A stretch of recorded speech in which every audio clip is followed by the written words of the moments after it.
ఈ పెర్గమ సంఘాన్ని గురించి చూస్తే ప్రకటన గ్రంథం 2వ అధ్యాయము 12వ వచనం నుండి 17వ వచనం వరకు మనం ఆలోచన చేస్తే పెర్గమాస్ లేదా పెర్గమ సంఘము ద కాంప్రమైజింగ్ చర్చ్ అంటే ఏంటి? రాజీ పడినటువంటి సంఘము. మీకు అర్థమవుతుంది కదా? ఏ కాంప్రమైజింగ్ చర్చ్ అంటే రాజీ లేకుండా కాదు, కానీ రాజీ పడినటువంటి సంఘము, కాంప్రమైజ్ అయినటువంటి సంఘము. ఈ సంఘాన్ని గురించి చూస్తే మీరు వినండి, ఈ యొక్క సంఘాలన్నీ కూడా లిటరల్గా నిజంగా ఉండినటువంటి సంఘాలు. మీకు అర్థమవుతుంది కదా? నిజంగా ఉన్నటువంటి సంఘాలు. ఈ సంఘాల గురించి దేవుడు తెలియజేస్తూ ఆ సంఘాల ద్వారా మనమేమి నేర్చుకోవాలి, ఆ సంఘాల ద్వారా మనము, మన సంఘము, మన కుటుంబాలు ఎలా మన జీవితాన్ని కట్టుకోవాలనే విషయాన్ని జ్ఞాపకం చేస్తూ మనల్ని ముందుకు నడిపించినప్పుడు ఈ అంత్య దినాల్లో ఉన్నటువంటి మనము మన జీవితాన్ని వాక్యము చేత చక్కగా సరిదిద్దుకుంటూ ఈ సంఘాల చేత మన సంఘము, మన కుటుంబాలు కూడా మనము ఆత్మీయంగా దేవునిలో ఎదుగుతూ దేవుడు చెప్పినట్టుగా ఎలా ముందుకు వెళ్ళాలి అనే విషయాన్ని మనం నేర్చుకుంటూ వెళ్ళాలి. అందుకనే మనం వచ్చాము అంటే విన్నటువంటి వాక్యాన్ని మనము అప్లై చేసుకోవాలి. విన్నటువంటి వాక్యాన్ని అనుసరించి అవలంబించి ముందుకు వెళ్ళినప్పుడే మన జీవితంలో ఒక దినాన దేవుని దగ్గర మనం ఏం చేయగలుగుతాం చెప్పండి? ఆనందించగలుగుతాం. ఆయన పిలిచి నిజంగా నమ్మకమైన మంచి దాసుని చెప్పడానికి మనము జీవిస్తూ ముందుకు వెళ్ళినప్పుడు ఆ మాట తప్పకుండా మనం ఏం చేస్తామో వినిపించుకోగలుగుతాం. కాబట్టి ఈ పెర్గమ సంఘాన్ని గురించి మాట్లాడితే ఈ పెర్గమ గురించి చూడండి దయచేసి దేవుని యొక్క వాక్యంలో చూస్తే, పెర్గమలో ఉన్న సంఘము దూతకి ఇలాగు రాయము, వాడి అయిన రెండంచులు గల ఖడ్గము గలవాడు చెప్పు సంగతులు ఏవనగా. ఒక్కొక్క సంఘాన్ని దేవుడు మెన్షన్ చేస్తూ మీరు వినండి. ఆయన రాసేటువంటి వ్యక్తి ఎవరంటే మనకు తెలుసు. ఎవరు రాస్తున్నారు చెప్పండి? ఈ సంఘాలకి ఉత్తరాన్ని ఎవరు రాస్తున్నారు? యేసుక్రీస్తు రాస్తున్నాడు. కేవలము యోహాను ఒక స్క్రైబ్గా దేవుడు చెప్పింది మాత్రమే లిఖిస్తున్నాడు. కానీ నిజంగా చెప్పాలి అంటే ఈ సంఘాలని ఉద్దేశించి ఎవరు రాశాడు ఈ యొక్క లెటర్ అంతా కూడా అంటే దేవుడు. యేసుక్రీస్తు గురించి మాట్లాడినప్పుడు మీరు ఒకటి గమనించాల్సింది మొట్టమొదటి ఏంటి అంటే ద కరస్పాండెంట్, ద రైటర్ గురించి మాట్లాడితే ఎఫెసీ సంఘాన్ని గురించి చూస్తే ఏమని రాయబడింది అంటే 7 నక్షత్రులు కుడి చేత పట్టుకున్నవాడు చెప్పు సంగతులు ఏవనగా అని చూస్తాం. అంటే ఏంటి అంటే ఆ యొక్క 7 సంఘాల గురించి అనేటువంటి మాట చూసినప్పుడు ఆ కన్సర్న్ కానీ మీ గురించి నేను శ్రద్ధ కలిగి ఉన్నానని చెప్పేసి దేవుడు ఏం చేశాడు? ఎఫెసీ సంఘాన్ని ఉద్దేశించి రాశాడు. స్ముర్నా చర్చ్ గురించి మాట్లాడినప్పుడు స్ముర్నా చర్చ్ గురించి రాసిన మాట ఏంటి అంటే ఆయన చెప్పిన విషయం ఏంటి అంటే మొదటివాడు కడపడివాడై ఉండి ఏం చేశాడు? రాస్తున్న వ్యక్తి అని చెప్పాడు. అంటే ఏంటి? ఎంకరేజ్మెంటు, బలపరుస్తూ, ఓదారుస్తూ సంఘాన్ని గురించి నేను మీకు తెలియజేస్తున్నాను రాశాడు. కానీ ఇక్కడ ఉన్నటువంటి ఈ పెర్గమ సంఘాన్ని ఉద్దేశించి దేవుడు చెప్పిన మాట ఏంటి అంటే ఏమని రాయబడి చూడండి అక్కడ, వాడి అయిన రెండంచులు గల ఖడ్గం గలవాడు. ఇది ఎంటైర్లీ డిఫరెంట్. అక్కడనేమో కన్సర్న్ చూపించాడు, స్ముర్నా సంఘంలోనేమో ఎంకరేజ్మెంట్ చేశాడు, బలపరిచాడు. కానీ ఈ పెర్గమ సంఘాన్ని ఉచ్చరిస్తే ఏమన్నంటే తీర్పును తెలియజేస్తున్నాడు. అంటే ఏంటి? రెండంచుగల ఖడ్గము అంటే వాక్యం అనేటువంటి ఖడ్గము చేత పట్టుకున్నటువంటి ఆ వ్యక్తి రాసేటువంటి సంగతులు ఏమనగా చూస్తాం అంటే ఇంట్రడక్షన్లోనే చేసింది ఏంటి అంటే మీకు నేను తీర్పు అనేది తీర్చాలి. ఈ సంఘాన్ని డైరెక్ట్గా దేవుడు ఎలా ప్రారంభించాడు చెప్పండి? తీర్పు తీర్చేటువంటి దేవుడు చెప్పు సంగతులు ఏవనగానే విషయాన్ని రాస్తున్నట్టుగా చూస్తాం. సో దీని గురించి మాట్లాడినప్పుడు యేసుక్రీస్తు రాస్తూ ఈ సిటీ కోసం ప్రత్యేకంగా కొన్ని విషయాలు చెప్పి నేను ముందుకు వెళ్తాను త్వరగా. పెర్గమాస్ లేకపోతే పెర్గమా సంఘాన్ని పట్టణాన్ని గురించి ఆలోచన చేస్తే మీరు దయచేసి గమనించండి. ఎఫ్ఎస్సి పట్టణాన్ని గురించి చూసిన తర్వాత ఎఫ్ఎస్సి నుండి మొదలుకొని ఉత్తర భాగంలో ప్రయాణం చేస్తున్నప్పుడు ఇజ్మీరు లేకపోతే మనం దేవుని ఇక్కడ ఉన్నటువంటి ప్రజెంట్ చూస్తే ఇక్కడ ఆలోచన చేసినప్పుడు స్ముర్నా సంఘం అనేది వస్తుంది. ఏన్షియంట్ చర్చ్ గురించి మాట్లాడినప్పుడు ఒక 50-56 కిలోమీటర్ల దూరం ప్రయాణం చేస్తే స్ముర్నా అనేటువంటి పట్టణం వస్తుంది. ఆ పట్టణం నుండి ఇంకొక 50 కిలోమీటర్స్ ట్రావెల్ చేస్తే ఈ పెర్గమాస్ లేకపోతే ఇప్పుడున్నటువంటి నేమ్ గురించి ప్రక్కన సిటీ గురించి మనం ఆలోచన చేస్తే అక్కడ బర్గమాస్ అనేటువంటి పేరుతో పిలువబడినటువంటి ఒక పట్టణం ఉంది. అంటే దాదాపుగా ఎఫ్ఎస్సి పట్టణం నుండి ఇక్కడ ఈ పెర్గమా లేకపోతే బర్గమా అనేటువంటి ఈ యొక్క పట్టణానికి దాదాపుగా 110 లేదా 120 కిలోమీటర్ల దూరంలో ఉంది. అంటే ఒక్క పట్టణం నుండి ఒక్కొక్క పట్టణానికి దేవుడు తెలియజేసి ఉత్తరాలను కూడా రాశాడు. ఈ పెర్గమా లేకపోతే దీని గురించి మాట్లాడినప్పుడు లాస్ట్ టైం నేను మీకు చెప్పాను, ఈ పెర్గమా అనేటువంటి పట్టణము ఏషియా మైనర్కి రాజధానిగా ఉన్నటువంటి పట్టణం.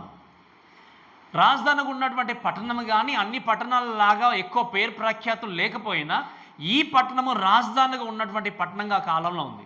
అయితే ఈ పట్టణాన్ని గురించి మనం ఆలోచన చేస్తే ఈ యొక్క సిటీ స్పెషల్ ఏంటి అంటే ఏ సన్ ఆఫ్ హెర్క్యులేస్ అనేటువంటి ఒక వ్యక్తి నిర్మించినట్టుగా మనం చూస్తాం. ఈ పట్టణం యొక్క పేరుకి అర్థం ఏంటి అంటే పార్చ్మెంట్. అంటే ఏంటి అంటే ఇప్పుడు మనకంటే పేపర్లు ఉన్నాయి, పెన్నులు ఉన్నాయి.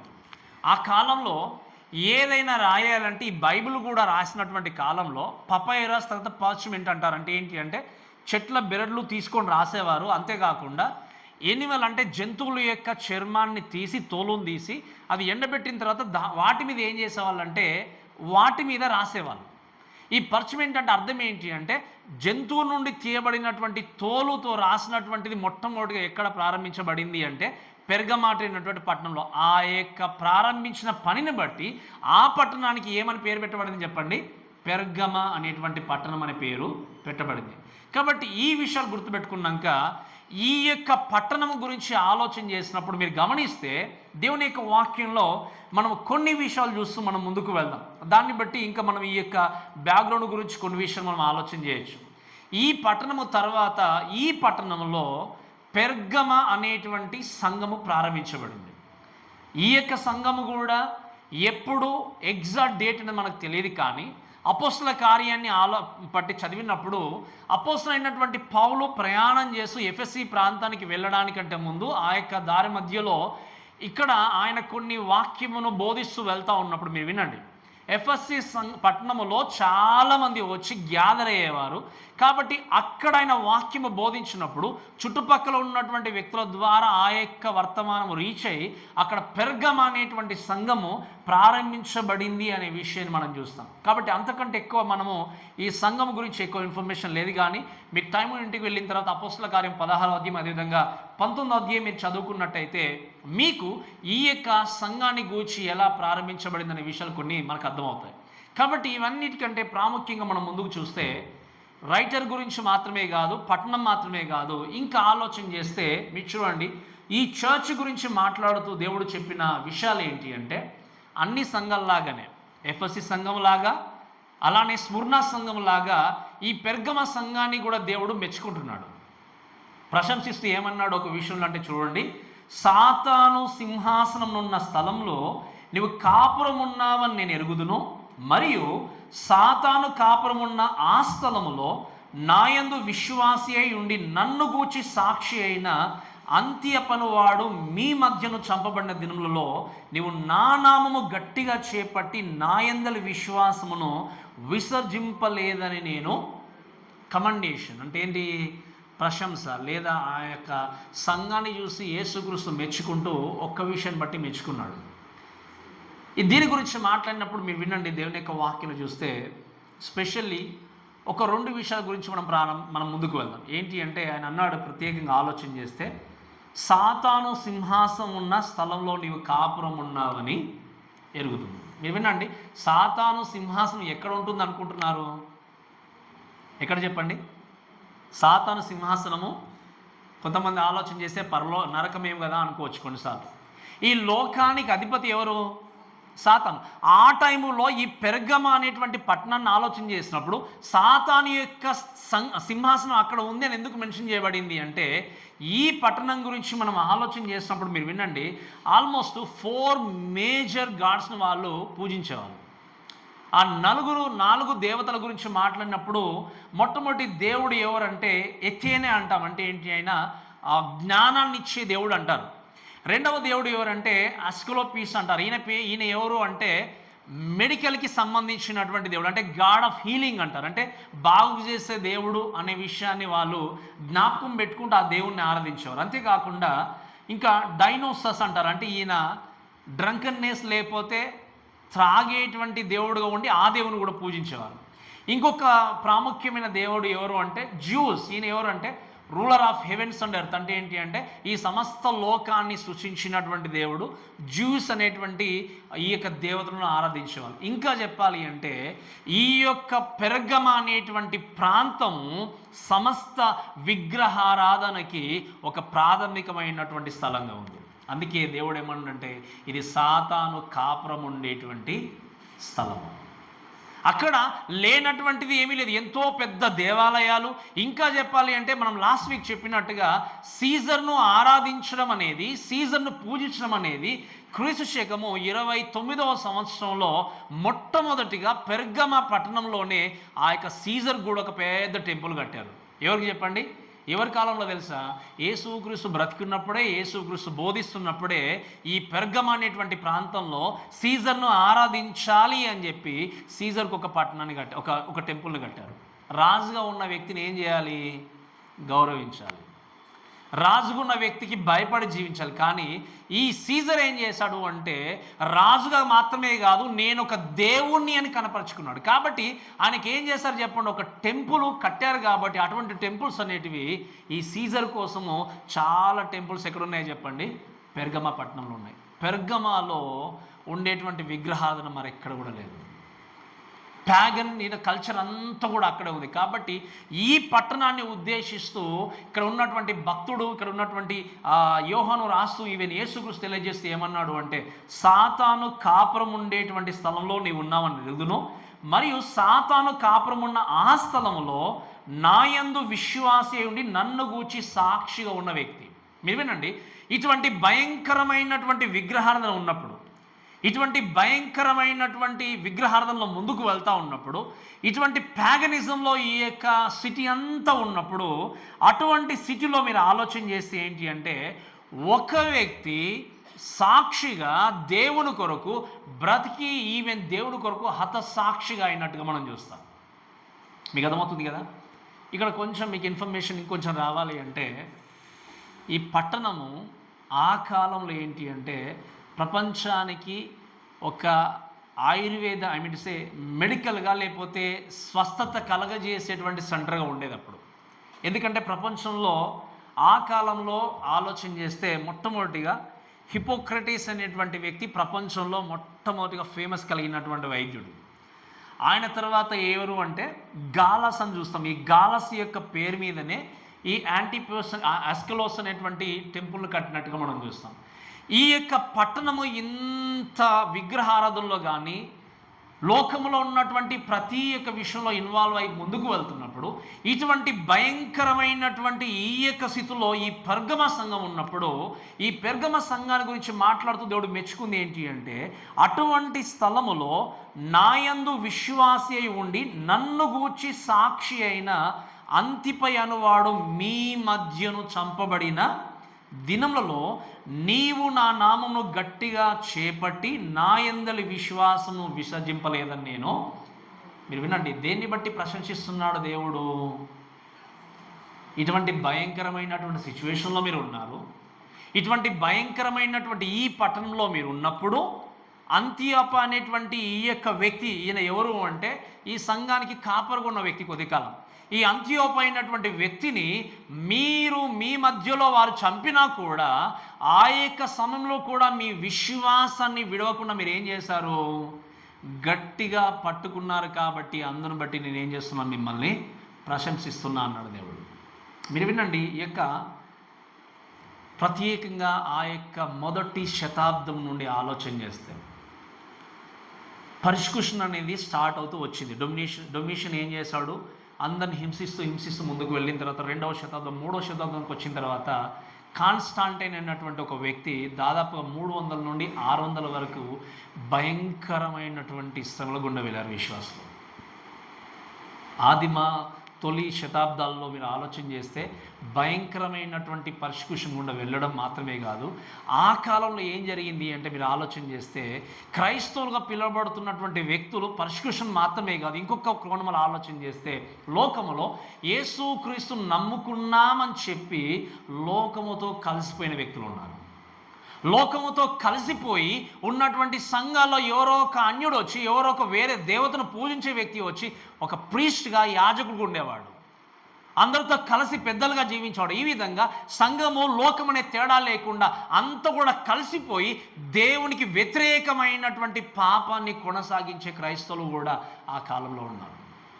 అటువంటి టైంలో ఉన్నప్పుడు వీళ్ళు ఏం చేస్తారు అంటే విశ్వాసాన్ని గట్టిగా పట్టుకొని జీవించినట్టుగా చూస్తాం. ఈ యాంటిపస్ లేకపోతే ఈ అంతిప అనేటువంటి ఈ వ్యక్తి గురించి మనం కొంచెం ఇన్ఫర్మేషన్ మనం ఆలోచన చేసినప్పుడు ఏంటి అంటే, యేసుక్రీస్తు ప్రత్యేకంగా అన్నాడు, నా సాక్షి అన్నాడు. ఏమని చెప్పండి? సాక్షి అన్న వ్యక్తి వెంటనే హతసాక్షి అయ్యాడు. మీకు అర్థమైంది కదా? సాక్షి అన్నటువంటి ఈ వ్యక్తి హతసాక్షిగా మార్చబడ్డప్పుడు ఈయన కూడా ఏం చేశారు అంటే, చంపడానికంటే ముందు పిలిచినప్పుడు సీజర్ వీళ్ళందరూ కూడా అక్కడికి పిలిచిన తర్వాత వాళ్ళు ఏమని చెప్పారు ఈయనకంటే, సీజరు దేవుడని ఒప్పుకో అన్నారు. ఏమన్నారు చెప్పండి? సీజరు, అందరూ కూడా సీజర్ను దేవుడిలాగా చూస్తున్నారు కాబట్టి నీవు కూడా సీజరు దేవుడని ఒప్పుకో అన్నప్పుడు ఆయన చెప్పిన మాట ఏంటి అంటే, అప్పుడు ఆ యొక్క అంత్యోపై ఏమని చెప్పాడు అంటే, జీసస్ ఎలోన్ ఈజ్ గాడ్ అన్నాడు. ఏమన్నాడు చెప్పండి? యేసుక్రీస్తు మాత్రమే దేవుడు, ఆయన తప్ప వేరే దేవుడు లేడు అన్నప్పుడు అక్కడ ఉన్నటువంటి రోమన్ యొక్క అధికారి ఏమన్నంటే, నువ్వు అలా చెప్తున్నావు కాబట్టి ఆయన చెప్పిన విషయం ఏంటి అంటే, all the world against you అన్నాడు. అప్పుడు ఆయన ఏమన్నంటే, ఈ లోకమంతా లేకపోతే ప్రపంచం అంతా కూడా ఏం జరిగింది, ఏ విధంగా ఉంది అంటే నీకు వ్యతిరేకంగా ఉన్నారన్నాడు. ఎందుకు? అందరేమో సీజర్ దేవుడు అంటే నువ్వేమంటున్నావు? ఎవరు చెప్పండి? యేసుక్రీస్తు దేవుడు అంటున్నావు అన్నప్పుడు ఈయన చెప్పాడు ఏంటంటే, రోమన్ యొక్క అధికారి, నీకు లోకమంతా వ్యతిరేకంగా ఉంది అంటే, అప్పుడు ఆ యొక్క అంత్యోపై ఏమన్నాడు తెలుసా? లోకమంతా కాదు, నేనే లోకానికి వ్యతిరేకంగా ఉన్నాను. ఆయన ఏమన్నాడు చెప్పండి? లోకమంతా వ్యతిరేకంగా నా కొరకు నిలబడడం కాదు, నేనే లోకానికి వ్యతిరేకంగా ఉన్నానని సాక్ష్యం చెప్పిన వెంటనే ఈయన ఏం చేశారు అంటే, ఇత్తడితో ఒక ఎద్దు లాంటి ఆకారము తయారు చేసి ఆ లోపల ఈయన్ని ఉంచేసి కింద మంట పెట్టేసి ఆయన చంపేశారు.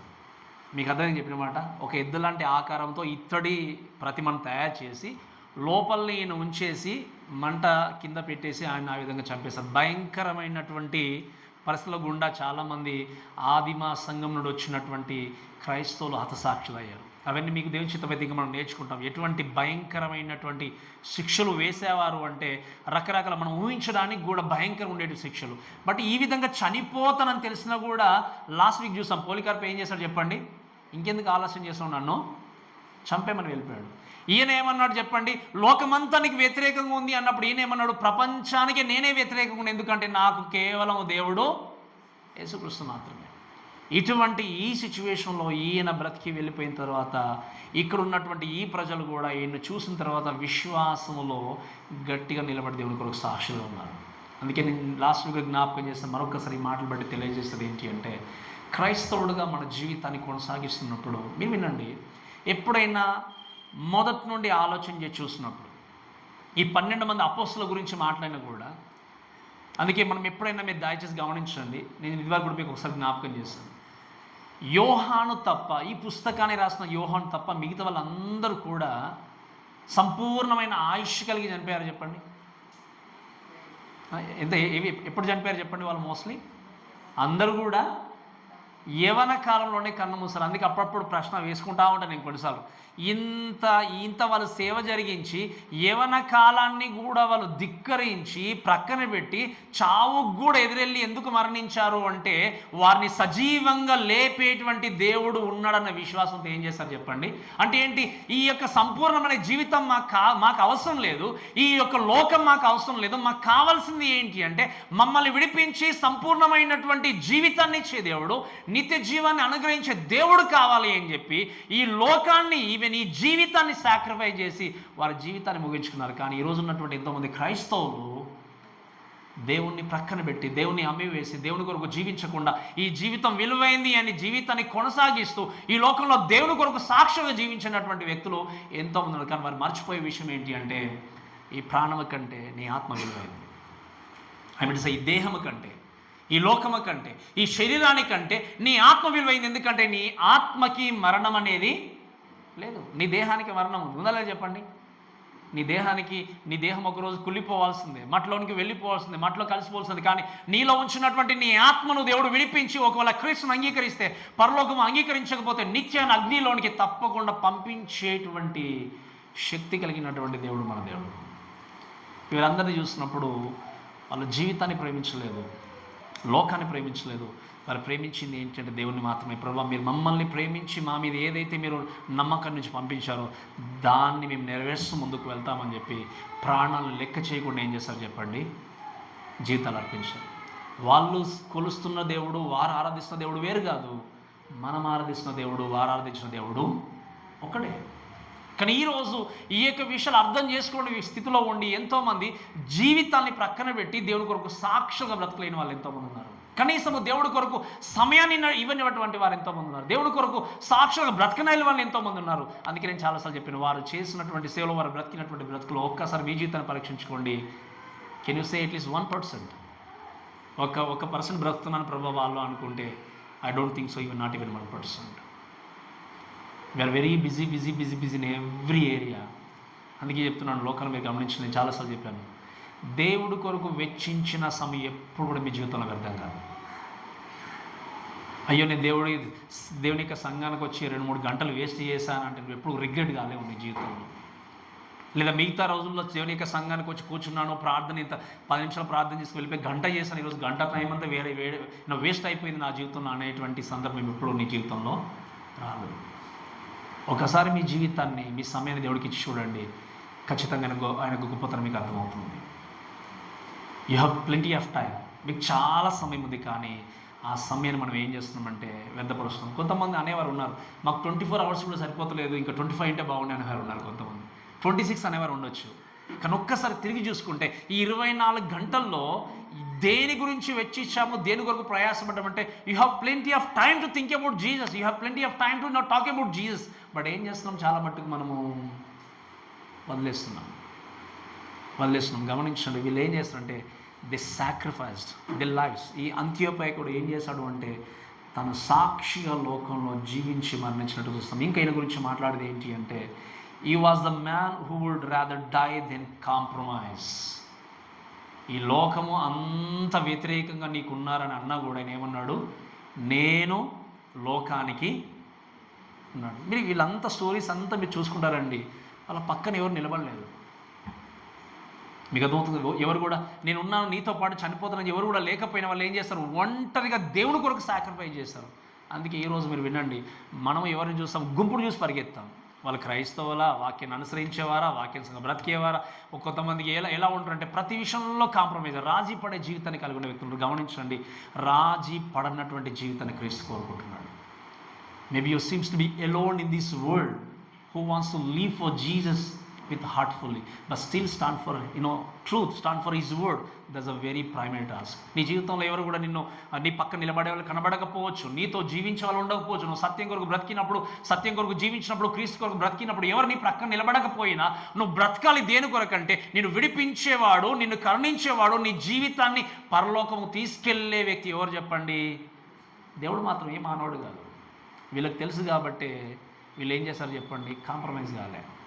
నేను కాంప్రమైజ్ కావడం కంటే, రాజీ పడడం కంటే నా ప్రాణాన్ని ఇస్తానని చెప్పి ఆయన ఏం చేశాడు చెప్పండి, ప్రాణం ఇచ్చేశాడు. మరి ఆయన ప్రాణం ఇచ్చిన దేవుని కదా మనం పూజించేది. అని ఎవరి కొరకైతే అతసాక్షిగా మారాడో ఆయన్ని కాదా మనం ఆరాధించేది. కానీ మనం ఏం చేస్తున్నాం ఈ కాలంలో మీరు గమనించండి, ఎన్నో విషయాలు రాజీ పడడం, ఎన్నో విషయాల్లో అయ్యో మనుషులు ఎక్కడ బాధపడతారు అన్నటువంటి బాధతో పరిగెత్తున్న జనాంగం ఉన్నారు. కానీ నా దేవుడు బాధపడతాడేమో, నా దేవుడు నిజంగా నన్ను అసహించుకుంటాడేమో, నా దేవుడు నేను చేసేటువంటి క్రియల ద్వారా బాధపడుతున్నాడేమో అని ఆలోచన చేయకుండా ఎక్కడ మానవుడు బాధపడుతున్నాడని చెప్పి పరిగెత్తే స్థితిలో ఉంటున్నాము. కానీ దేవుడి గురించి ఆలోచన చేసే క్రైస్తవులు చాలా తక్కువ.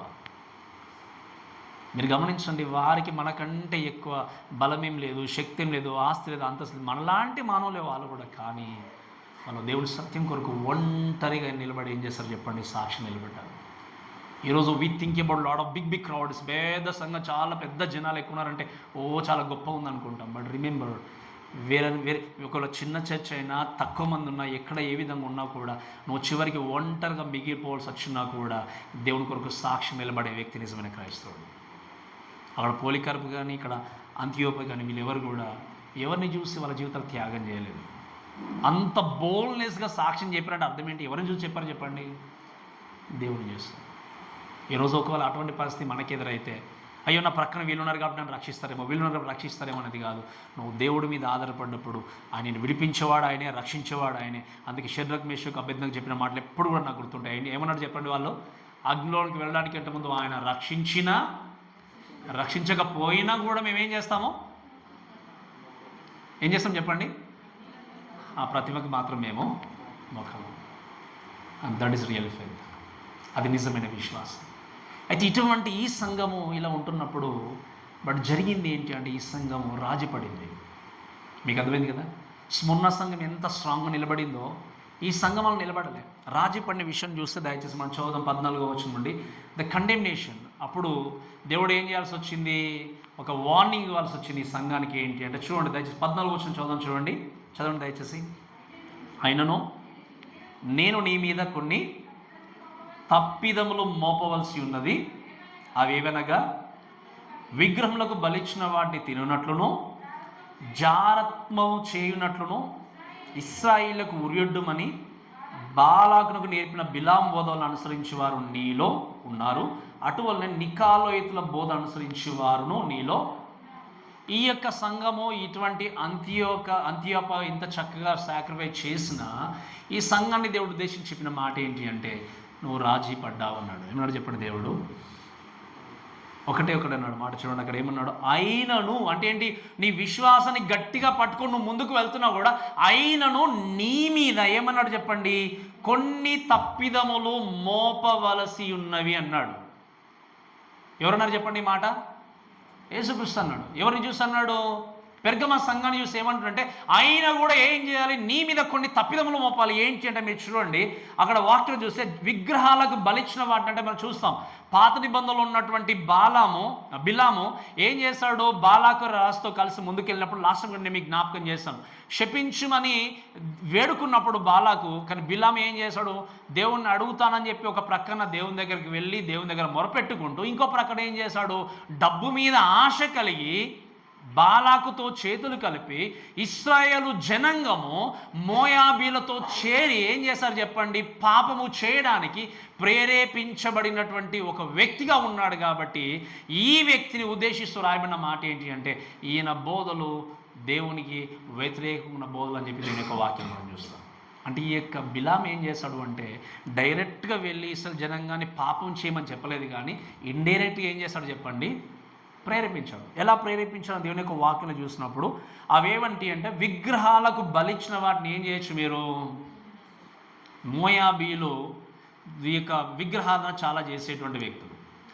మోయాబీలతో వీళ్ళు ఏం చేస్తారు, ఇశ్రాయేలు జనాంగం అందరూ కూడా కలిసి పాపం చేయడము, వారి యొక్క కుమార్తెలు వీళ్ళు చేసుకోవడం, వీరి యొక్క కుమారులను వాళ్ళు చేసుకోవడం, ఈ విధంగా కలిసిపోయి వాటికి పూజించిన వాటిని కూడా తింటూ అన్ని కూడా మొదలు పెడుతూ జారత్వాన్ని జరిగిస్తూ ఇశ్రాయేలుకు ఉరుడ్డేటువంటి స్థితిలో ముందుకు వెళ్తూ ఉన్నారు. మీరు వినండి దయచేసి, ఒక మాట గుర్తుపెట్టుకోవాల్సిన విషయం ఏంటి అంటే, మనం చాలా జాగ్రత్తగా ఆలోచన చేసేది ఏంటి అంటే, Israel's union with Moabites by eating things which are offered to idols. అంటే ఏం చేస్తారు వీళ్ళు, ఇశ్రాయేలు జనాంగం అందరూ కూడా అన్ని జనులు ఉంటున్నటువంటి మోయాబీలతో కలిసి పాపాన్ని కొనసాగించారు. మీరు వినండి, ఈరోజు మనం అనుకోవచ్చు, పాస్ గారు మనం లోకంలో ఉన్నాం కాబట్టి లోకంలో ఉన్నవారితో అందరితో చక్కగా ముందుకెళ్ళాలి కదా అనొచ్చు. లోకములో మనం ఉన్నాము, కానీ నేను చాలాసార్లు చెప్పాను, మనం లోక సంబంధులము కాము. దేవుడు ఎందుకు కోపగించుకున్నాడో తెలుసా, ఇక్కడ అన్ని జనులు చేసేటువంటి ప్రతి తప్పిదంలో మీరు పాల్పంపులు పొందుకున్నారు కాబట్టి ఏమన్నాడు ఆయన, మీ మీద నేను తప్పులు. కానీ ఈరోజు అందరిలాగా మనం ఏమైతే భాస్కర్ ఫెస్టివల్ వెళ్ళి పాల్గొనొచ్చో దాంట్లో తప్పు ఉంది. బట్ నేను చెప్పండి, ఎవరంటున్నారు ఇక్కడ మాట, if you go and involve those kind of festivals you are doing something wrong against Jesus. నేను చెప్పట్లేదు ఈ మాటలు. అందరూ పర్లేదు పాస్టర్, చాలామంది కాపర్లు పాస్టర్లు ఈ పర్లేదు అంటారు, వాళ్ళు కూడా అన్నీ చేసుకుంటారు అంటే, అందరిది వేరు, మనకు దేవుడు చెప్పేది వేరు. మనం అందరి బోధ కంటే, మనుషుల యొక్క బోధ కంటే మనం పాటించాల్సింది ఎవరు చెప్పండి, దేవుని యొక్క బోధ. వీళ్ళు ఏం చేస్తారు, యూనియన్ కలిసి ఉన్న, అందుకే వాక్యంలో క్లియర్గా రాయబడిన విషయం ఏంటంటే, విశ్వాసికి అవిశ్వాసికి పొత్తేంటి అంటాడు దేవుడు. మీకు తెలుసు కదా ఈ మాట, కొరింథీయుల పత్రికలు చూస్తాం, మీరు చదివారు కదా ఈ మాట, సమయం లేదు కూడా నేను తీయించట్లేదు. అవిశ్వాసికి విశ్వాసికి పాలెక్కడిది పొత్తెక్కడిది అంటాడు. అందుకని ఎప్పుడు కూడా నేను చెప్పే మాట ఏంటంటే, మీరు నిజంగా క్రిస్టియన్గా ముందుకెళ్తున్నప్పుడు అన్ని జనులు అయినటువంటి అమ్మాయిని కానీ అబ్బాయిని కానీ అస్సలు పెళ్లి చేయకూడదు. దస్ వాక్యానికి విరుద్ధమైంది. అయ్యో వారు మా సేమ్ కమ్యూనిటీ లేకపోతే సేమ్ అంతస్తు అన్నీ అనుకుని మీరు ఎన్ని అనుకున్నా పర్లేదు, కానీ వారు పూజించే వ్యక్తి, మీరు పూజించే వ్యక్తి వేరు. ఇవి రెండు కూడా ఎప్పుడు కూడా కలిసి అంటే అన్యజనులుగా ఉన్నటువంటి వ్యక్తులు విశ్వాసి అవిశ్వాసి ఎప్పుడు కూడా కలిసి సాంగత్యము చేయలేరు. దేవుడికి కోపం వచ్చింది ఏంటి అంటే, మీరు విశ్వాసం అని చెప్పుకుంటూ క్రైస్తవులు అని చెప్పుకుంటూ ఏం చేస్తున్నారు, మీరు ఇప్పుడు లోకముతో సాంగత్యం కలిగి జీవిస్తున్నారు, లోకముతో మీరు యూనియన్ కలిగి జీవిస్తున్నారు. కాబట్టి దీన్ని బట్టి నేను మీ మీద ఏం చేస్తున్నాను, నేను తప్పిదాన్ని మోపుతున్నాను. ఇదే పాస్ గారు చెప్తే మనకేంటి బాధేస్తుంది, అంతే కదా. కానీ ఎవరు అంటున్నారు, దేవుడు they compromise with the world అని. అందుకే నేను ఎప్పుడు ఒక మాట చెప్తాను చాలాసార్లు మన సంఘాన్ని ఉద్దేశించి, మీరు వినండి, we should not compromise with this world. సంఘము సమాజము రెండు వేరు. మీకు అర్థమవుతున్నాయి కదా నేను చెప్పిన మాట. సంఘము సమాజము, మనం లోకంలో ఉన్నా కూడా లోకము అనేది, లోకంలో సంఘం ఉన్నా కూడా సంఘం అనేది లోకంలో ఉండాలి, కానీ సంఘంలోనికి సమాజం రాకూడదు, సంఘంలోనికి లోకం అనేది రాకూడదు. కానీ ఈరోజు మనం ఎన్నో సంఘాలు చూస్తాము, అసలు బైబిల్లో లేని విచిత్రమైన సంగతులను వింటాను కొన్నిసార్లు. నిజంగా మీరు వినండి, ఎక్కడెక్కడో దేనికోసం ఫైటింగ్ తెలియదు, దేనికోసం ఆరాటమో తెలియదు, దేనికోసం తెలియదు. ఇప్పుడు మనం కొన్ని చర్చలు చూస్తాం, అక్కడ ఏదో అంటే ఒకరిని ఉద్దేశించి అనట్లేదు, కానీ ఈ పోలీసులు రావాల్సిన పరిస్థితి ఎందుకు కలిగిస్తుంది చెప్పండి మన సంఘాలకి. దేనికోసం ప్రాకులాడుతున్నాం సంఘాల్లో, మనం దేనికోసం పరిగెత్తున్నాం. వినండి, we are here to heal our cells. మన జీవితాన్ని బాగు చేసుకోవడానికి, మన జీవితాన్ని కట్టుకోవడానికి, ఆ పరిశుద్ధమైనటువంటి దేవునితో ముందుకెళ్ళడానికి. మీరు వినండి, ఎందుకు ఇటువంటి సంఘటనలన్నీ జరుగుతున్నాయి అంటే, వాళ్ళు చేసింది ఏంటి అంటే ఆ లోకాన్ని సంఘంలో పెట్టుకున్నారు. అందుకే నేను ఎప్పుడు చెప్తాను, సంఘం యొక్క రూల్స్ అండ్ రెగ్యులేషన్స్ అన్నీ కూడా వేరు. బయట ఒక కంపెనీస్ ఉన్నట్టుగా, బయట యొక్క టీం ఉన్నట్టుగా ఇక్కడ కుదరదు. ఆ టీం అన్నది కాదు, ఇక్కడ ఇట్స్ ఎంటైర్లీ డిఫరెంట్. లోకంలో ఉన్న ఇక్కడ ఇన్వాల్వ్ చేయడానికి, ఇక్కడ అప్లై చేయడానికి ఇది సంఘం, ఇది లోకం కాదు. ఇక్కడ మన అందరము కూడా దేవుణ్ణి ఆత్మస్వరూపైనటువంటి క్రీస్తును ఆరాధించడానికి వచ్చినటువంటి సమాజము. ఇటువంటి సమాజంలో ఏకసంలో నేను ప్రశ్నిస్తున్నటువంటి విషయం ఏంటి అంటే, నువ్వు లోకంతో స్నేహం చేసి ముందుకెళ్తావు. వాక్యం చెప్పేది ఏంటి అంటే, లోక స్నేహము దేవునికి వైరము. అందుకే నేను చాలాసార్లు చెప్పాను, ఈ లోకంలో మీరు ఒక వ్యక్తితో మాట్లాడకపోయినా మీరు బ్రతకగలరు. భార్య భర్తలుగా చివరికి గొడవైనా కొన్ని రోజులు ఒక రోజు మాట్లాడుకోకుండా ఉంటారేమో, still you can eat, still you can do your work. But దేవుడికి వ్యతిరేకంగా పాపం చేసి, దేవుడికి వ్యతిరేకంగా జీవించినట్టయితే, స్నేహాన్ని కట్ చేసుకున్నట్టయితే లోకంలో దేవునితో బ్రతకడం చాలా కష్టం. ఈరోజు నేను ప్రశ్నిస్తున్న విషయం ఏంటి అంటే, మీ జీవితాన్ని ఏ విధంగా దేవునితో బిల్డ్ చేసుకుంటున్నారు? వీళ్ళు ఏం చేస్తారు చెప్పండి, ఇటువంటి బోధలు కలిగి ఉన్న, అంతేకాకుండా వాక్యంలో రాయబడిన మాట ఏంటి అంటే, నికాలయితుల బోధ అనుసరించే వారు కూడా ఉన్నారు. లాస్ట్ టైం మీకు ఆల్రెడీ నేను ఎఫెస్ సంఘం గురించి మాట్లాడినప్పుడు దాని గురించి డీటెయిల్గా చెప్పాను. నికాలయితుల బోధలు కూడా ఆల్మోస్ట్ ఏంటి అంటే, ఈ యొక్క బిలాము బోధల్లాగానే వాళ్ళు ఏం చేస్తారు, బిలాము బోధలను పట్టుకున్నారు. అంతేకాకుండా ఎటువంటి బోధలు చెప్పండి, ఈ నికాలయిత బోధలు, ఈ రెండు బోధలు పట్టుకొని దేవునికి వ్యతిరేకమైనటువంటి పాపాన్ని చేస్తే ఏం చేస్తారంటే, మీరు గమనించాల్సిన విషయం ఏంటంటే, they compromise with the world. మీరు వినండి, ఈ క్రిస్టియన్స్ అనేటువంటి వ్యక్తులు ఏం చేశారు అంటే, they involve all kind of festivals and paganism and all kind of sins in the world. వాళ్ళు ఏం చేస్తారు, అన్ని జనులతో కలిసి అన్ని రకాలుగా ఎంజాయ్ చేస్తున్నారు, త్రాగుతున్నారు, తింటున్నారు, పండుగలు ఇన్వాల్వ్ అవుతున్నారు, అన్నీ చేస్తున్నారు.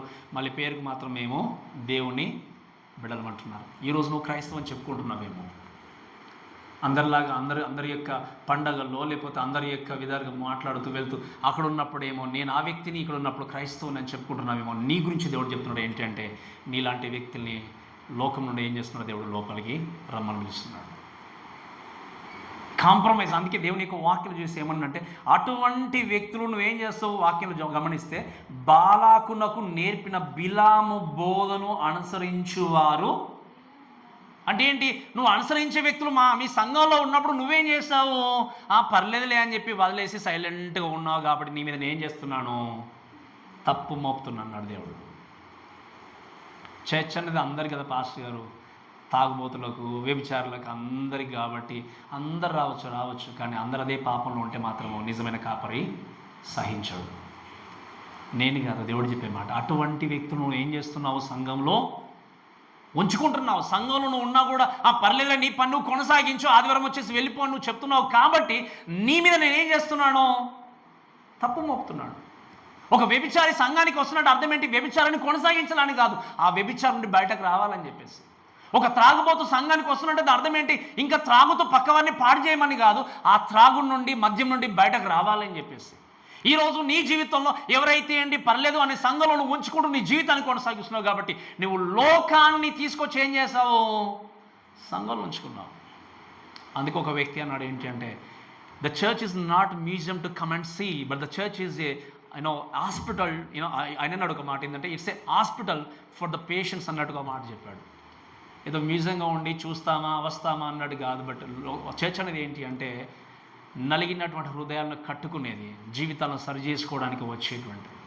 యేసుక్రీస్తు అన్నాడు, అటువంటి వారిని నీవు ఉంచుతున్నావు కాబట్టి నీ మీద నేను ఏం చేస్తున్నాను? తప్పు మోపుతున్నాను. ఈరోజు పాస్ గారు అటువంటి విషయాలు చెప్పి కరెక్షన్ అయినా నచ్చకపోయినా ఈ విధంగా జీవించాలన్నప్పుడు నచ్చినటువంటి వాళ్ళు ఖచ్చితంగా ఉండరు, వెళ్ళిపోతారు సంఘం నుండి. కానీ మనకు అవి కాదు, మన సంఘం నింపబడాలి, మన సంఘాలు ఉండాలంటే మీరు వినండి. అందుకే నేను పాట చెప్తాను, when we go stand in front of Jesus. ఒక రోజు యేసుక్రీస్తు దగ్గర మన అందరం కూడా ఎత్తబడి నిలబడ్డప్పుడు ఎంతమంది ఉన్నా ఎవరు ఉన్నా కూడా మన సంఘాన్ని కూడా చూసి దేవుడు ఒకవేళ ఏమంటాడు? నీవన్నీ బాగున్నాయి కానీ నువ్వేం చేసావు? నీ లోపలికి కూడా సంఘంలోనికి కూడా లోకాన్ని తీసుకొచ్చి నీ మీద ఎన్ని తప్పులు మోపాలని అనుకోండి, ఆ తప్పులు మోపకుండా ఉండడానికే మన అందరం కూడా ఏం చేయాలి చెప్పండి? ప్రాకులాడాలి, పరిగెత్తాలి. అలా అని చెప్పి లోకంలో ఉన్న సంఘంలో మనం పర్ఫెక్ట్ అని నేను చెప్పట్లేదు, మనం అంతా కూడా అన్ని విషయంలో చక్కగా ఉన్నామని చెప్పట్లేదు. We have lot of weaknesses. ఆ వీక్నెసెస్ ఉన్నాయి కాబట్టి, అసంపూర్ణంగా మనం ఉన్నాం కాబట్టి ప్రతిరోజు మనం ఏం చేస్తున్నాం? ఇప్పుడు ప్రతి వారం కూడా మన జీవితాన్ని కరెక్ట్ చేసుకుంటూ, మన జీవితాన్ని బాగు చేసుకుంటూ దేవస్థానం మనం ముందుకు వెళ్తున్నాం. అందుకే ఈరోజు ఎన్నో సందర్భాలు ఎంతోమంది వ్యక్తులు వాక్యాన్ని వినేవారుగా ఉన్నారు కానీ పాటించేవారుగా లేరు. మీకు అర్థమవుతుంది? వాక్యాన్ని వినేవారుగా ఉన్నారు కానీ పాటించేవారుగా లేరు. కానీ ఏదో ఒక రోజు ఖచ్చితంగా ఎందుకు ప్రభా ఈ వాక్యం నేను పాటించలేకపోయాను అని బాధపడే సందర్భం రాబోతుంది. ఈ వాక్యాలన్నీ విత్తబడుతున్నప్పుడు, ఈ వాక్యం మనకు తెలియజేయబడుతున్నప్పుడు, ఈ సంఘాల గురించి నేర్చుకున్నప్పుడు నేను నా సంఘము, నా జీవితం ప్రభా ఏ విధంగా ఉంది, నా జీవితం నిజంగా ఒకవేళ లోకంతో నేను కాంప్రమైజ్ అయ్యి బ్రతుకున్నాను ఒక్కసారి మీరు ఆలోచన చేయండి. నీ జీవితంలో నీ ప్రాణం పోయే పరిస్థితి వచ్చినా కూడా don't compromise with the world. కొంతమంది లాస్ట్ టైం మాట్లాడుతున్న కొంతమంది బ్రదర్స్ చెప్పారు, ఎవరిదైనా నా ఆఫీస్లో ఎవరు నా ఉద్యోగం అయినా పర్లేదు, నేను మాత్రం కాంప్రమైజ్ కానీ పాస్టర్ అని చెప్పారు. చాలా బాగా నచ్చింది నాకు. ఈరోజు నీ ఉద్యోగం గురించో, నీ యొక్క ఆర్థికమైనటువంటి పరిస్థితుల బట్టో, దేన్ని బట్టోనో ఒకవేళ కాంప్రమైజ్ అని బ్రతుకున్నావు. మీరు వినండి, మీరు చెప్పడం చాలా ఈజీగా చెప్తారు పాస్టర్, కానీ అది ఒకవేళ లేకపోతే ఎలా అని మీరు అనుకోవచ్చు. కానీ వినండి, ఉద్యోగ విషయంలోనో ఆస్తి విషయంలో ఎక్కడ కాంప్రమైజ్ అయినా వాటికంటే అధికమైనటువంటి మేలను దయచేసి దేవుడు మన దేవుడా కదా? చెప్పండి, ఇస్తాడా చేయడా? ఒకవేళ నిజంగా నువ్వు ఈ ఉద్యోగ విషయంలో నా కొరకే నువ్వు ఈ ఉద్యోగాన్ని వదిలేసుకున్నావని దేవుడు తెలుసుకున్నప్పుడు, దేవుడికి తెలీదా? ఆ తెలిసినప్పుడు నేను నిజంగా ఉద్యోగం లేకుండా ఉంచుతాడా దేవుడు? ఉంచలేడు. ఒకవేళ నువ్వు దేవుడి కొరకు సాక్షిగా నిలబడ్డప్పుడు నీ ఆస్తి విషయమో, నీ అంతస్తు విషయమో, అది ఏ విషయంలో కాంప్రమైజ్ కాకుండా బ్రతికినప్పుడు నా గురించే కదా ఈ వ్యక్తి వదిలేసుకోండి అని చెప్పి నీకు అంతకంటే శ్రేష్టమైన దేవుడు ఇవ్వలేడా? ఇస్తాడు ఖచ్చితంగా. ఇక్కడ సమస్య ఏంటి అంటే కనబడుతున్న దానిపైన మనం నమ్మకం ఉంచుతున్నాం, కానీ ఆత్మస్వరూపైన దేవుడు, నీ ఆత్మను విడిపించిన దేవుడి మీద మాత్రం నమ్మకాన్ని ఉంచట్లేదు. అందుకే నువ్వు ఏ విషయంలో రాజపడి జీవిస్తున్నావు ఈరోజు? నీ ఉద్యోగ విషయంలోనేమో, నీ పని విషయంలోనేమో, నీ స్నేహం విషయంలోనేమో, లేకపోతే నిజంగా రాజపడకపోతే నా స్నేహబంధం ఒకవేళ తెగిపోతుంది అనుకుంటున్నావేమో, రాజపడకపోతే నా ఉద్యోగం తొలగిపోతుంది అనుకుంటున్నావు, రాజపడకపోతే ఒకవేళ నా ఆస్తిపాస్తులు తొలగిపోతే అనుకుంటున్నావేమో. ఏ విషయంలో అయినా నీ దేవుడికి వ్యతిరేకంగా అది ఉంది అంటే నువ్వు రాజీ పడకుండా జీవించాలి, కాంప్రమైజ్ కాకుండా జీవించాలి. ఆ కాంప్రమైజ్ కాకుండా బ్రతికినటువంటి సంఘం ఏంటంటే స్మరణ సంఘం. కానీ ఈ యొక్క పెరగమ సంఘం ఏం చేసింది చెప్పండి? కాంప్రమైజ్ బ్రతికింది కాబట్టి దేవుడు అన్నాడు, నీ మీద కొన్ని తప్పిదములు నేనేం చేయాలి? మోపాలని ఏం చెప్పాడు చెప్పండి? ఇవన్నీ ఉన్నాయి కాబట్టి వర్స్ 16లో చూస్తే కమాండ్ చేశాడు దేవుడు, ఆజ్ఞ ఇస్తే ఏమని చెప్పండి? దయచేసి దేవుని యొక్క వాక్యం చూస్తే ఇక్కడ తీర్పు, కండమ్నేషన్ తీర్పు మాత్రమే కదా. కమాండ్ ఏమన్నాడు? కావున మారు మనసు పొందుము, లేని ఎడల నేను నీ యొద్దకు త్వరగా వచ్చి నా నుండి వచ్చి ఖడ్గము చేత వీరితో. వినండి, వాక్యంలో రాయబడిన విషయం ఏంటి అంటే రిపెంట్. ఏమన్నాడు? ఈ విషయాలన్నీ కూడా నీలో ఉన్నాయి కాబట్టి, నీ మీద తప్పు నేను మోపుతున్నాను కాబట్టి వెంటనే ఏమన్నాడు దేవుడు? కావున నువ్వేం చేయు? మారు మనసు పొందు. ఏమంటే చెప్పండి? స్మరణ సంఘాన్ని చూసినప్పుడు మనకు ఆ మాట కనబడలేదు, కానీ పెరగమ సంఘాన్ని ఏమంటున్నాడు దేవుడు చూసి? నువ్వు వెంటనే మారు మనసు పొందు, పశ్చాత్తాపడి మారు మనసు పొందు, లేకపోతే ఏమంటే చెప్పండి, వాక్యంలో ఏముంది? లేని ఎడలా ఏముంది వాక్యంలో? నేను నీ యొద్దకు త్వరగా వచ్చి నా నోట నుండి వచ్చి ఖడ్గము చేత ఏం చేస్తాను నేను. వినండి, దేవుడు సమయం ఇస్తున్నాడు, దేవుడు అవకాశం ఇస్తున్నాడు. ఇంకా ఈ బిలాము చేసినటువంటి బోధలు ఒకవేళ నీ జీవితంలో ఉన్నాయేమో, జారత్వము కానీ, విగ్రహారాధన కానీ, లోకముతో నిజంగా కాంప్రమైజ్ అయి ఉండేటువంటి బ్రతుకు కానీ, ఇవన్నీ ఉన్నప్పుడు దేవుడు నీతో మాట్లాడే విషయం ఏంటంటే, నీ మీద తప్పిదం మోపుతున్నాను. ఒకవేళ ఈ తప్పిదాన్ని బట్టి ఇప్పుడు సరి చేసుకోకపోతే ఆయన అన్నాడు, ఐఆమ్ కమింగ్ అన్నాడు. ఆయన ఏమన్నాడు చెప్పండి? నేను వస్తున్నాను. వాక్యం ఇంకా మాట తెలిసి మీరు చాలా జాగ్రత్తగా గమనించండి. ఆయన నేను వచ్చుచున్నాను అనుకంటే ముందు ఇంకేమని చెప్పండి అక్కడ? నేను త్వరగా అన్నాడు. ఏమన్నాడు అక్కడ? అంటే లేట్ చేయట్లేదు, మీరు అనుకున్నట్టుగా సంవత్సరమో 2 సంవత్సరాలు ఇంకా అలాగా. నేను త్వరగా వస్తున్నాను. వచ్చేం చేస్తాను నేను? నా నోట నుండి వచ్చు ఖడ్గం అంటే ఆయన వాక్యము చేత ఏం చేయబోతున్నాడు? ఆయన యుద్ధం చేయబోతున్నాడు.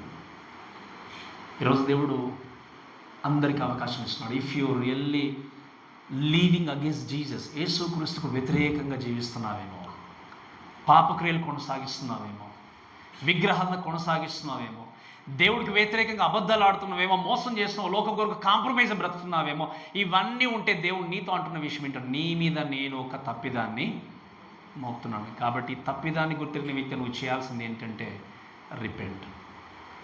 పశ్చాత్తాప పడకపోతే పాప క్షమాపణ అనేది లేదు. పశ్చాత్తాప పడకపోతే పరిశుద్ధులైన దేవునితో సహవాసాన్ని ఏ వ్యక్తి కూడా కలిగి ఉన్నాడు. కాబట్టి ఆయన అనే విషయం ఏంటంటే, మీరు వినండి, ఈ యొక్క మీరు పొందకపోతే నేను త్వరగా వచ్చి ఏం చేస్తాను? మీ నోట నుండి, నా నోట నుండి వచ్చి అగ్ని చేత మిమ్మల్ని ఖడ్గం చేత యుద్ధం చేసిన తర్వాత ఇంకా చివరికి నేను ముగిస్తాను. చూడండి, వర్డ్స్ 17లో చూస్తే ఆ కమిట్మెంట్ ఒక మాట చెప్తున్నాడు ఆయన. ఒక దృక్పథాన్ని కలిపి దృఢ సంకల్పతాన్ని ఇచ్చేటువంటి గొప్ప ప్రామిస్ ఏంటని ఆయన అన్నాడు, సంఘములతో ఆత్మ చెప్పుచున్న మాట చెవి గలవాడు. ఇది మనం వింటా వస్తున్నాం కదా, చెవులు ఉన్నాయి కాబట్టి. అంటే ఏమన్నాడు ఆయన? ఆత్మ స్వరూపి అయినటువంటి క్రీస్తు చెప్తున్న ఈ విషయాలు ఎవరు వినాలి? చెవులు గలవాడు వినుగాక. అంటే విన్న వ్యక్తి ఏం చేయాలి? పాటించాలి.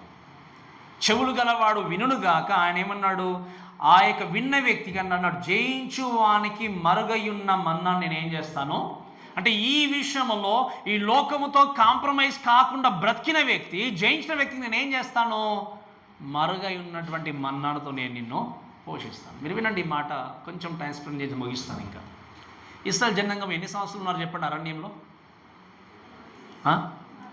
40 సంవత్సరాలు ఉన్నారు. ఎంత కష్టపడి పనిచేశారు చెప్పండి వాళ్ళు? ఎంతమంది పని చేసుకున్నారు, ఎంతమంది పని చేయకుండా ఉన్నారు చెప్పండి అక్కడ? అందరు పని చేశారా? అందరు పని చేయలేదా? ఎవరు కష్టపడలేదు. ఈ 40 సంవత్సరాలు దేని చేత పోషించాడు దేవుడు? మన్నా చేత. మీరు వినండి, ఈ 40 సంవత్సరాలు వారు కష్టపడకపోయినా, పని చేయకపోయినా కూడా వారిని పేరు పిలిచిన దేవుడు ఆ యొక్క మన్నాతో వారికి మన్నానిచ్చి పోషించినప్పుడు, మీరు వినండి, ఈరోజు దేవుని కొరకు నువ్వు నిజంగా కాంప్రమైజ్ కాకుండా బ్రతికినప్పుడు నీకు కావాల్సిన దేవుడు ప్రొవైడ్ చేయలేడా? 20 లక్షల కంటే ఎక్కువ మందిని దేవుడు 40 సంవత్సరాలు పోషించిన దేవుడు నీ ఒక కుటుంబాన్ని దేవుడు అలా అని చెప్పి నేను పని చేసుకోకూడదని చెప్పట్లే. నేను చెప్పే మాట ఏంటి అంటే, పని విషయంలో కూడా దేవుడికి వ్యతిరేకమైన పని జరిగించాలి అంటే దాన్ని ఏం చేయాలి? ప్రక్కన పెట్టాలి. నీకు దేవుడు కాంప్రమైజ్ కాకుండా బ్రతికినప్పుడు నీకు ఎక్కడ ఏ విధంగా పనిపించాలో, ఏ జాబ్ నీకు కావాలో, ఏది తీసుకెళ్ళి దేవుడు ఖచ్చితంగా తెలుసు. ఒకవేళ పని వెతుకునే కోణంలో నువ్వు నిజంగా నలిగిపోయినా నీ జీవితాన్ని పోషించే దేవుడు ఆయన, నీ జీవితాన్ని నడిపించే దేవుడు ఆయన. కానీ ఈ విషయాన్ని మనం ప్రక్కన పెట్టి చేసేది ఏంటి అంటే, లోకములో ప్రతి విషయంలో కాంప్రమైజ్ అయ్యి బ్రతికి జీవితంలో మీరు చూడండి, ఒకరోజు వెళ్ళిన తర్వాత ఈ యొక్క అంతియాప కానీ, పోలికరపు కానీ, శిష్యులందరూ కూడా ఎంతో చక్కగా సాక్ష్యం చెప్పుకొని పోతున్నారు. రేపు దేవుడు నిన్ను ప్రశ్న అడిగితే నువ్వేం సాక్ష్యం చెప్పగలవు? నువ్వు నా కొరకు ఏం చేస్తావని దేవుడు మిమ్మల్ని అడిగాడు అనుకోండి, ఏం చెప్పగలరు? ప్రభా, ఇగో ఈ యొక్క ఉద్యోగ విషయంలో ఇన్ని అవరోధాలు ఎదురైనా కూడా మిమ్మల్ని మాత్రం నేను తిరస్కరించలేదు ప్రభువా అని చెప్పగలరా? నేను ఆస్తిని సంపాదించుకునే విషయంలో ఒక్క దగ్గర లంచం తీసుకోలేదు, నేను అబద్ధం ఆడలేదు, మోసం చేయలేదు, నమ్మకంగా ఉన్నాను చెప్పగలరా మీరు? నా ప్రాణం పోయే స్థితికి వచ్చినా కూడా నేను మీకు వ్యతిరేకంగా పాపం చేయ, ఒకవేళ పాపంలో పడిపోయినా నేను సరి చేసుకున్నాను ప్రభా అని చెప్పగలరా? ఇది చెప్పబోయేటువంటి సమయం ఆసన్నం అవుతుంది.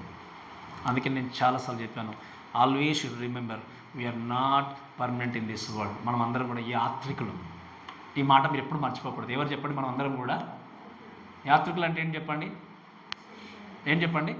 కొన్ని రోజులు ఉండి చూసి వెళ్ళిపోయేవాళ్ళం.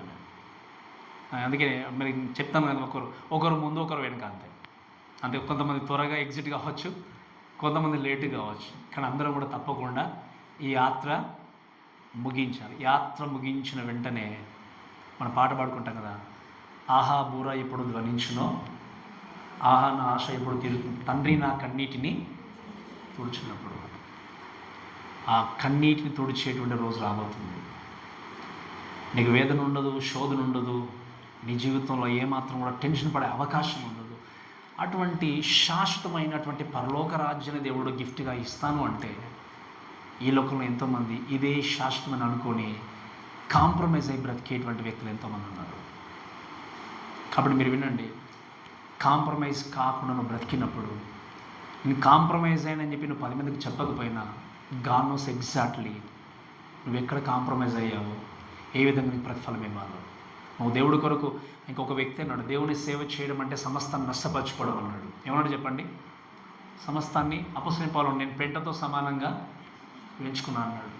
ఈరోజు నువ్వు దేవుడికి నీ జీవితాన్ని నువ్వు అర్పించి ముందుకెళ్ళినప్పుడు ఖచ్చితంగా దేవుడు నీకు మన్నాన్ని ఇచ్చి భుజింపజేస్తున్నాడు. ఇంకొక మాట ఏముంది అంటే, మరి అతనికి తెల్ల రాతిని ఇస్తున్నాను ఉంది వాక్యం. ఏమని చెప్పండి?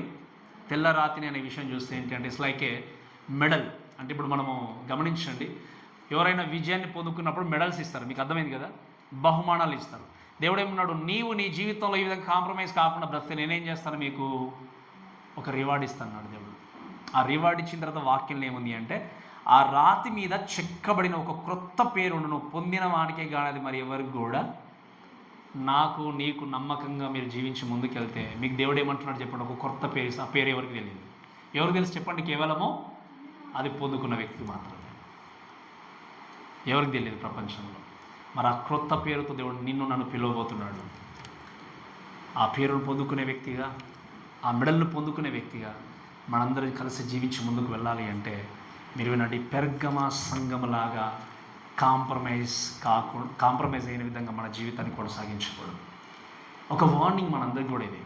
ఈ పెర్గమ సంఘం ద్వారా నేర్చుకునేది ఏంటి అంటే, ఈ సంఘం ఇంత చక్కగా జీవించిన ఈ యొక్క లోకములో ఆ రోజుల్లో ఎటువంటి విగ్రహాధన ఉందో, ఆ రోజుల్లో ఎంత భయంకరమైనటువంటి స్థితిలో ఉన్నారో, ఈరోజు మన చుట్టూ కూడా అటువంటి విగ్రహాధనలో ఉన్నాం మనం.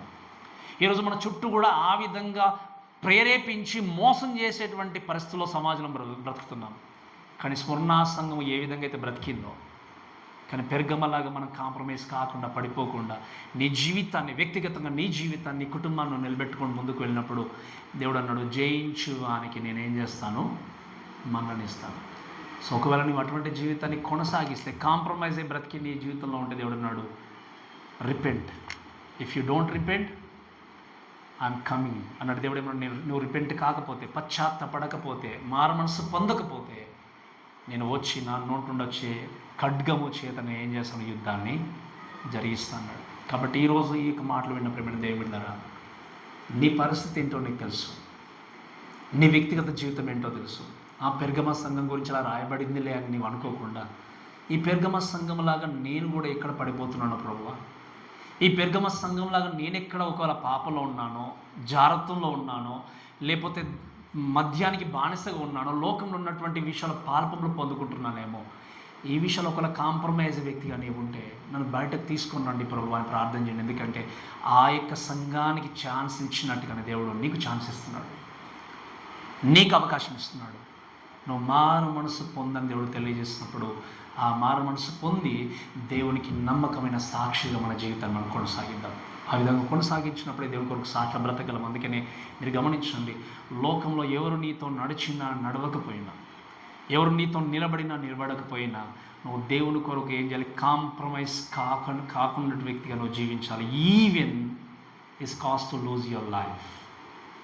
నీ జీవితంలో ఒకవేళ అర్పించాల్సి వచ్చినా, నువ్వు చివరికి ఒక్కడికి నిలబడాల్సి వచ్చినా, నీ ఆస్తంత పోయినా, అంతస్తంత పోయినా, పరిచయాలు మొత్తం దూరం అయిపోయినా కూడా నువ్వు వినండి, చివరి వరకు కాంప్రమైజ్ కాకుండా నీ జీవితాన్ని నువ్వేం చేయాలి, కొనసాగించాలి. అటువంటి జీవితాలను దేవుడు మనకు అనుగ్రహించలాగున ఆ విధంగా మన సంఘము కూడా దేవుని కొరకు నిలబడుతూ ఆయన యొక్క మహిమలో మనందరం కూడా ముందుకు సాగినట్లుగా ఈ యొక్క మాటలో దేవుడు దీవించి ఆశీర్వదించును గాక. ఆమేన్.